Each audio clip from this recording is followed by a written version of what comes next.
আরেকটা প্রজেক্ট হয়েছে, আমি যেখানে কাজ করছি সেট করব ওখানে। তো ওখান থেকে প্রায় 1 মাস যাবৎ আমি কামরুলদের কাছ থেকে মাল নিচ্ছি। তার মধ্যে ইটা দিচ্ছে, বালু দিচ্ছে, সিমেন্ট দিচ্ছে। তো এটা এই পর্যন্ত যতবারই দিচ্ছে 2 নম্বর দিচ্ছে। আমি চাচ্ছি 1 নম্বর, কিন্তু দিচ্ছে 2 নম্বর। তো ওনার কাছে বলতেছে আপনি ভালো ইট দেন, ভালো ইট দেন, কিন্তু ভালো তো দিচ্ছেন না। প্রতিবারে 2 নম্বর মাল দিচ্ছে এবং আমার কাছে টাকাও বেশি নিচ্ছে। আবার 3000 ইটের মধ্যে সবসময় 2500, 2600, 2500, 2600 এরকম করে হইতেছে। তো গুনার পরে ওনাদের লোক এসে দেখে না গুনতে কম হইতেছে। এ হলো আমার অভিযোগ। তো এরপরে ওনাদের কাছে বলার পরে হ্যাঁ বললো ঠিক আছে, এটা আমরা পরবর্তী ঠিক করে দেবো, বা তার যে লোকের আছে আমরা পরে দেবো, পূরণ করে দেন, যে কমটা পড়লো এটা ঠিক করে দেন। কিন্তু এইবার তারা আমার কাছে দেয়নি। তো কামরুল ভাইকে বললাম যে ভাই আপনি যদি আমার 1 নম্বর মাল না দেন তাহলে কিন্তু আপনার কাছে আর মাল আমি নেবো, ঠিক আছে, কিন্তু আমি অন্য জায়গায় অর্ডার দেবো। বললো অর্ডার দিলে দেন না, আমাকে বললো দেন না। আমাকে ভাই না দিলে আমি বুঝুম কেমনি আপনি আমার ঠকাইতেছেন না, আপনি কি করতেছেন এটা বুঝুম কেমনি। তখন এর প্রেক্ষিতে আমি 1 গাড়ি মাল আনছি। 1 গাড়ি মাল আনছি, আনার পরে সেই মাল নাম্বার দেবো না, আমার মাল আমি নাম্বার দেবো না। যাই হোক আমি আমার ডাকতেছে বারবার, ডাকতে আমি এমনি অসুস্থ, আমার জ্বর, আবার ডিসেন্ট্রি। তারপরে ওখানে গেছি, যাওয়ার পরে আমার কইতেছে আপনি বালি ভরাট করছেন, ওখানে হীরা বাইরে কাজ দিয়েছেন, আমার বাইরের লোকের কাজ দিয়েছেন, প্রথমে একটা গাদ্দারি করছেন আপনি। আমি কই ওটা তো দিছি ভাই, ওটা তো সবার সাথে সমঝোতা করিয়ে দিছি, এখানে আরও লোক আসলো, আমাকে নাজিব ভাই ছিল, হ্যাঁ, তবে আমরা আলোচনা করিয়ে দিছি। তো আপনি হীরা বাইরে কাজ দেওয়ার কথা ভালো মন্দ, এটা বলতেছে বাবুল ভাই। ওটা আবার আবার আপনি ইট অন্য হানে অর্ডার দিলেন কি? আমি তো ইটটা আমি অন্য হানে দিতেই পারি, নগদ টাকা জিনিস কিনবো, আমি যার কাছ থেকে মানে তার কাছে নিতে পারি। হ্যাঁ, আজকের ঘটনা 11:30 দিয়ে, সকাল 11:30 আমি নগদ টাকায় জিনিস নিবো, আমি যার কাছ থেকে মানে তার কাছে নিতে পারি। এই কথা কইতে না কইতেই আমার উপরে প্রায় 15-20 জনের দল অতর্কিতভাবে হামলা চালায়। আমার কাছে ভিডিও ক্লিপ আছে অবশ্য। তো অতর্কিত হামলা চালায়, অসহ্য, এই যে আমাকে জখম করে ফেলায়, বিভিন্ন জায়গায় জখম করে ফেলে দেয়। লাস্টে আমি কিছু না করে চলে আসি, কয়েকজন 2-3 জন মিলে আবার ধরে নিয়ে আসি। আমার কাছে চাঁদাও দাবি করে। হ্যাঁ, এখানে কাজ করলে, এখানে কাজ করতে হলে চাঁদা দিতে হবে। হ্যাঁ, 1 লাখ টাকা চাঁদা দিতে হবে। তাই বললাম যে চাঁদা দেবো কেন ভাই, চাঁদা আমি দিতে যাবো কেন? এই পর্যন্ত হইলো কথা, এই পর্যন্তই। এটা হইলো ওই যে একজন করে যুবলীগ কামরুল, ওর কাছ থেকে মাল নিতাম। ও শাহিন সাহেবের লোক ছিল, আর ওর বড় ভাই আছিল বাবুল, ওর ছোট আরেক ভাই, ওর নাম কি খোকন নাকি নামটা আমি মনে নাই। হ্যাঁ, ওরা 3 জন, 3 ভাই শান্ত, ওরা হ্যাঁ শান্ত শিবনের হবে মনে হয়, আমি নামটা কিছু জানি না। হ্যাঁ, তো ওরা এবং ওদের যে কর্মচারী আছিল তার সবগুলো শাহিন কর্মচারী, শাহিন, তারপর শান্ত, মেরাজার মনে শান্ত, হ্যাঁ, শিপন।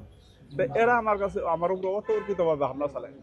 হ্যাঁ, এরা কিন্তু এই ব্যবসার সাথে জড়িত, আমি যতটুকু জানি আর কি। উৎস কি এখন ওরা ভাই তো কয়েকটা, কেউ করে বিএনপি, কেউ করে আওয়ামী লীগ, কেউ করে এনসিপি, কেউ করে জামাত। মনে করেন একজন বিপদে পড়লে কিন্তু আর একজন এগিয়ে যায়। এই লোক, ওদের ব্যবসার ধরনটা এরকম, ওদেরকে বলার মতো কোনো লোক নাই, ওরা যা বলবো তাই। আমাদের মধ্যনগরে, আমাদের এই মধ্যনগরীতে আমাদের ই করে জিম্মি করে রাখছে যে আমরা কোনো কারোর কাছে মাল কিনতে পারবো না। মাল যদি কিনতে হয় তাহলে ওদের কাছ থেকেই কিনতে হবে, বেশি নিল সই, ওরা জামনা তাই করবো, ওদেরকে বলার কিছু কেউ নাই। বললে পরে তাদের উপরে ওদেরকে হামলা চালাই। হ্যালো ভাই, আমি এই কোম্পানির ম্যানেজার বিগত 13 বছর যাবত। হ্যাঁ, এখানে থাকা অবস্থায় এখানে যত বিল্ডিং দেখতেছেন সব মাল দিছি আমরা, ঠিক আছে। আমাদের এলাকায় এইটা, এখানে যখন নিচের থেকে শুরু হয়, এই ক্ষেতের থেকে যখন শুরু হয়, পানি ফালানোর থেকে শুরু হয়, হ্যাঁ, সব কিছুর মধ্যে একবারে আমরা সাপোর্ট দিচ্ছি, যেটা প্রয়োজন এটা কইরা দিচ্ছি। বিনিময়ে কিছুই চাই না, একটা জিনিসই কইছি যে আমরা এখানে ব্যবসা করব, আমরা ব্যবসা করে নিব। এখন আজ পর্যন্ত এই যে মুদ্রণ হয়েছে আপনার 2000-এর পরে, 17 থেকে এটা কেনার আগে প্ল্যান করছে, 2000-এর পরে যায় এই মুদ্রণ হয়েছে, বা একটু একটু করে হয়েছে। এই যত মাল আছে সব আমি দিছি, আমার নিজের হাতে দেওয়া। এই কালাম ব্যতীত আর একটা লোক সামনে দাঁড়ায় বলুক যে এখানে মাল কম হয়েছে, ঠিক আছে, একটা লোক পাওয়া গেল না। তাইলে উনি যদি এই কথা বলে তাহলে এটা ভুল বলছে। আর দ্বিতীয়ত এখানে যা মাল আছে আমরা দিতেছি, কারোর সাথে কোনো ঝগড়া বিবাদ কোনো কিছুই হয় নাই কোনোদিন আজ পর্যন্ত। এত বড় একটা কোম্পানি হইতাছে, ঠিক আছে। তো কালাম যেহেতু যেটা বলছে, ওনার ক্যামেরা আছে এখানে, ঠিক আছে, শুরু থেকে উনি ক্যামেরা লাগাইছে। হ্যাঁ, গাড়ি দেখুক, প্রমাণ দেখ। হ্যাঁ, এখন আমি মাল দিয়া যাওয়ার পরে যদি 2 দিন পরে যায় বলে যে মাল হেনে কম, এটা কি মানবো? এর এতগুলো লেবার কাজ করে। এবং কালামের আরো 2টা বাউন্ডারি কাজ হয়েছে, ওইখানেও প্রায় 5-6 লাখ করে এটা গেছে। আজ পর্যন্ত কোনোদিন বললো না যে আমার এখানে মাল কম হয়েছে। এইটার ভিতরে 11 গাড়ি মাল দিছি, 11 গাড়ি মাল দিছি। আপনার 9 নাম্বারে যায় এই প্যাচগুলো করলো। 9 নাম্বার পর্যন্ত ঠিকই ছিল। হঠাৎ সকালে রাত্রে মাল দিছি, মাল দিয়েছে সকালবেলা জিজ্ঞাসা করছি, ভাই মাল বুঝে পাইছেন? পাইছি। দুপুরে বিল আনতে গেছি বৃহস্পতিবারে। হ্যাঁ, উনি চেক দিয়েছে, চেক ফলস। ওই দিন আমরা বিল পাই নাই, ওনার টাকা নাই, উনি চেক দিয়ে বলেছে। আজকে এত টাকা 8 লাখ 9 লাখ টাকার মাল দিছি। হ্যাঁ, তো ওনার কাছে বিল আনতে যাওয়াতে ওনার কষ্ট লাগছে মনে হয়, ঠিক আছে। তো উনি চেকটা ফলস হয়েছে, ভাই চেকটা ফলস। আপনি 9 লাখ টাকার মাল দেওয়ার পর যদি চেক দেন, এই চেকটা যদি ফলস, চেকটা এখন আমার হাতে আছে, চেকটা এখনো আমার কাছে আছে। আপনার ডেট দেখলেই বুঝতে পারবেন। আচ্ছা দাঁড়ান, উনি যে আমাদেরকে চোর বললো, কেন বললো? ও তো নিজেই একটা চোর। ও চোর না হইলে কার বুদ্ধিতে কেন এগুলা করলো? উনি বলে আমাদের শুক্রবার দিন বলে যে এই মাল নিব না, মালটা চেঞ্জ করতে। ওকে, আমি চেঞ্জ করে দিব, আমার সময় তো দিব নাকি? শুক্রবার দিন বন্ধ, শনিবার দিন 2 গাড়ি মাল লই আইছে। ওই 2 গাড়ি ফেরত দিছি। শুরু থেকে শেষ পর্যন্ত মাল আমরা দিছি। আরো 2টা বাউন্ডারি করছি ওর। কই, তখন তো বলে নাই।